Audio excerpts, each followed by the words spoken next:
50 running scandals. Bushed. Number 3, Timetable-Gate. The UN mandate for the presence of U.S. troops in Iraq expires at the end of this year, and Iraq is not hot to renew that. So if that UN mandate expires, what's the new legal basis for U.S. troops staying in Iraq? Well, the White House wants a long-term country-to-country agreement between us and the Iraqis. The Iraqis so far are also not so hot on that idea. And today the Iraqi Prime Minister went one step further. Mr. Bush for years had told us that Democrats would help the terrorists by setting a timetable for U.S. withdrawal from Iraq. But the Iraqi Prime Minister today said Iraq is, quote, looking at the necessity of terminating the foreign presence on Iraqi lands, end quote.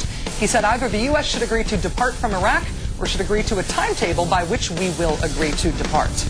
Remember last May when our president said if the Iraqis ask us to leave, we'll leave? Can we hold him to that? Number 2, Injustice-Gate.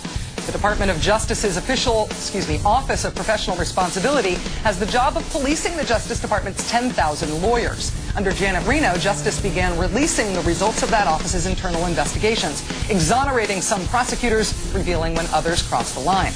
The Los Angeles Times has investigated how the Office of Professional Responsibility has done its job during a time of wall-to-wall controversy, when federal prosecutors have been involved in interrogation policy, wiretapping policy, allegations of political prosecutions, and more.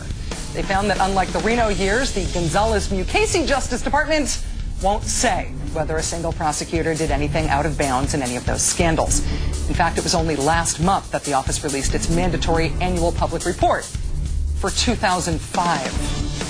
And number 1, Slow Learner Gate. During the Clinton-Bush presidential transition, Mr. Clinton and his top aides told Mr. Bush and his top aides that Al-Qaeda would be and should be priority number 1. Mr. Bush ignored them, to our bottomless regret. Now Mr. Bush has weighed in on his successor's big problem. Not Iraq, but Pakistan. Pakistan, home of Al-Qaeda. Al-Qaeda now back to its pre-9/11 strength, plotting its next attacks in a Pakistani safe haven that was created in a stunning act of appeasement, approved and defended by President Bush.